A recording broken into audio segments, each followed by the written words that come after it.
Tapi kalau yang dipelihara itu kelas ekonomisan, misalkan harga 4.000, 5.000, itu kan nggak seberapa fatal. Nah, seperti itulah. Baru nanti kalau sudah dari segi perawatan sudah bisa, terus merasakan hasilnya, lah baru nanti kan dari hasil anakannya itu dijual buat beli bahan yang lebih bagus, itu kan memungkinkan.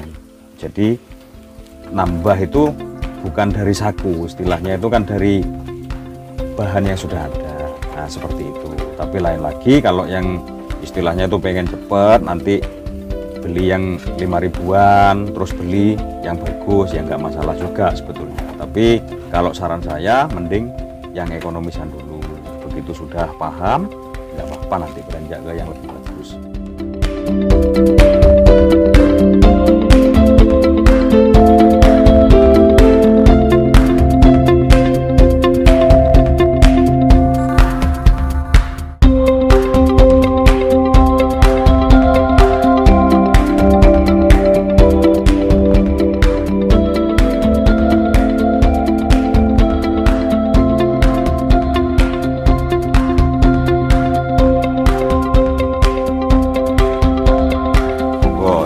Buat wawasan bagi pemula yang belum tahu di Kambing Etawa.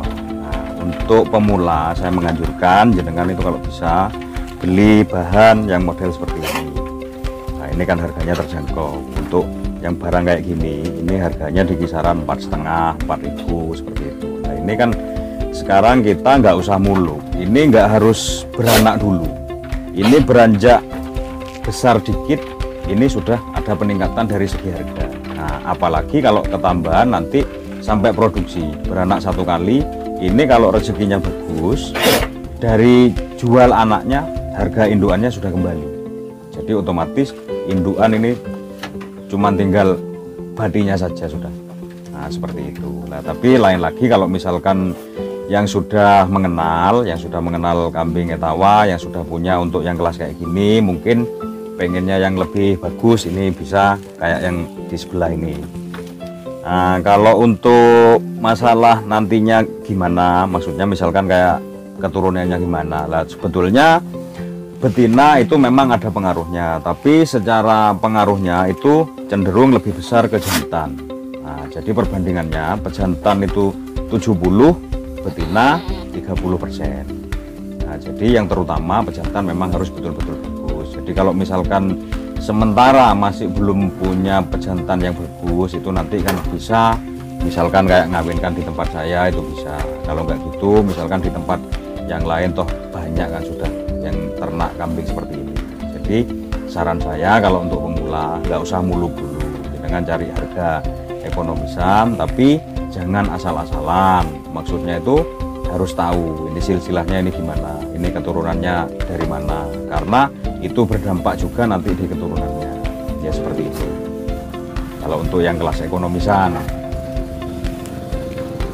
nah terus ini nanti juga kan nggak resiko, misalkan nantinya sudah afkir, misalkan dipelihara sampai beranak 5 kali, misalkan maunya di afkir, ini kan nantinya juga akan tambah besar, otomatis dari harga penjualan afkirannya juga masih lumayan harganya, masih bisa mencapai 3,5 itu kalau sudah afkir. Tapi kan dari anakan kan sudah memanen berapa kali gitu.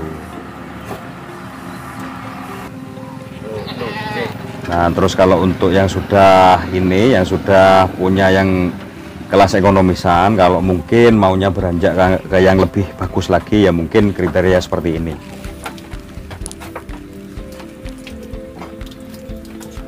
Nah, ini kalau didukung dengan pejantan yang bagus lagi, bisa memungkinkan nantinya anakannya bisa untuk bahan kontes ini sudah.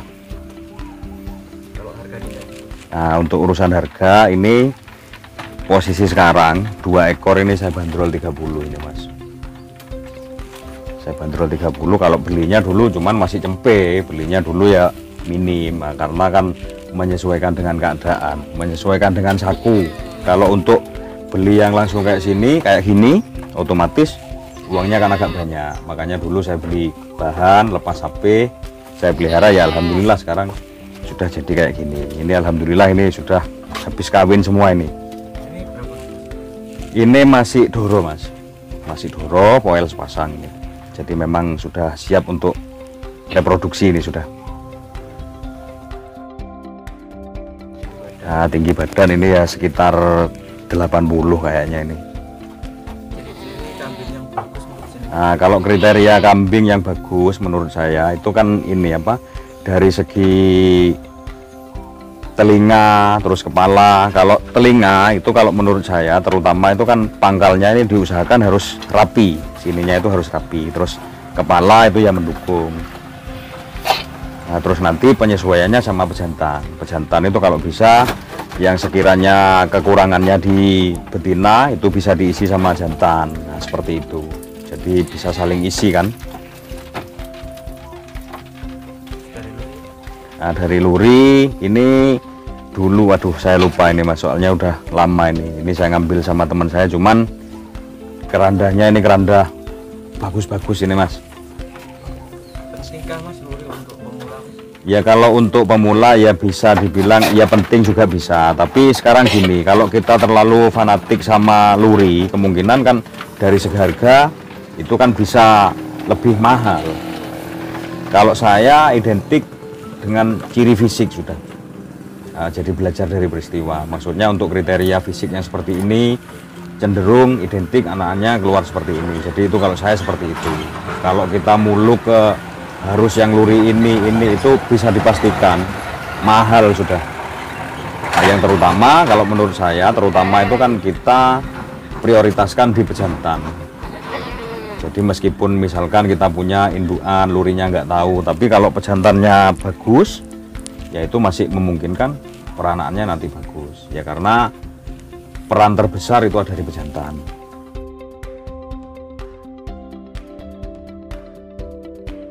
Nah, kalau spek seperti ini ya pejantannya itu kan ya minim lah, kayak kepala memang harus bagus, terus dari segi fisik telinga, kalau telinga ini kan sudah panjang ini kan, jadi meskipun pejantannya nanti kurang panjang tapi kepalanya bagus itu nggak masalah ya. Syukur-syukur kalau pejantannya itu lebih bagus dari ini ya, nanti hasil anak-anaknya kan bisa dipastikan bisa lebih bagus dari ini gitu.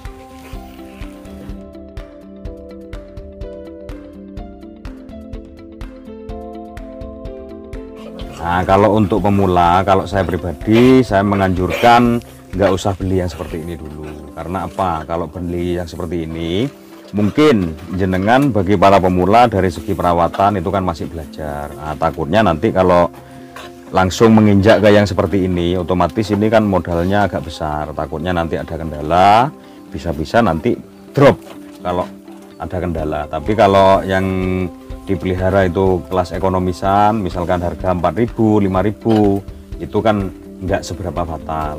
Nah, seperti itulah baru nanti kalau sudah dari segi perawatan sudah bisa terus merasakan hasilnya lah, baru nanti kan dari hasil anak-anaknya itu dijual buat beli bahan yang lebih bagus, itu kan memungkinkan.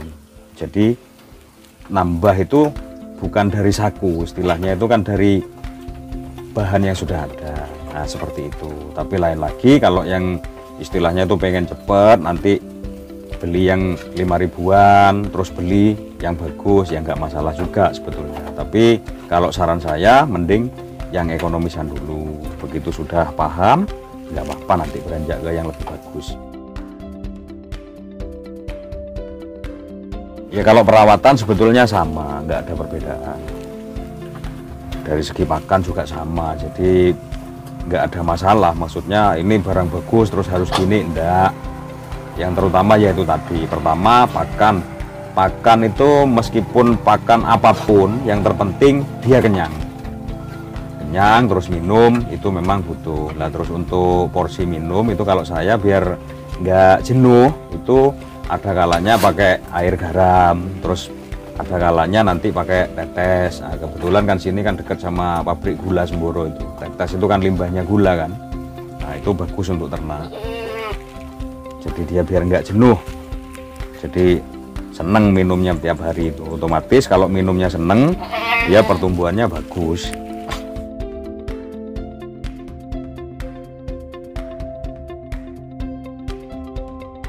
Nah, kalau untuk pemula saya menganjurkan nggak usahlah pakai pejantan dulu, karena kalau pejantan itu kan bisa dikatakan nggak ada untungnya, kecuali untuk ngawin ya kita untungnya dari anak-anaknya. Nah, jadi kalau untuk pemula, untuk menghemat anggaran, mending beli betina aja sudah. Nah, nanti kan misalkan yang posisi masih kosong belum kawin, bisa nanti misalkan beli terus ngawinkan ke sini bisa, atau kalau nggak gitu misalkan akad beli sudah jadi, nanti ngambilnya sesudah kawin yang sekiranya positif bunting baru dibawa, itu bisa.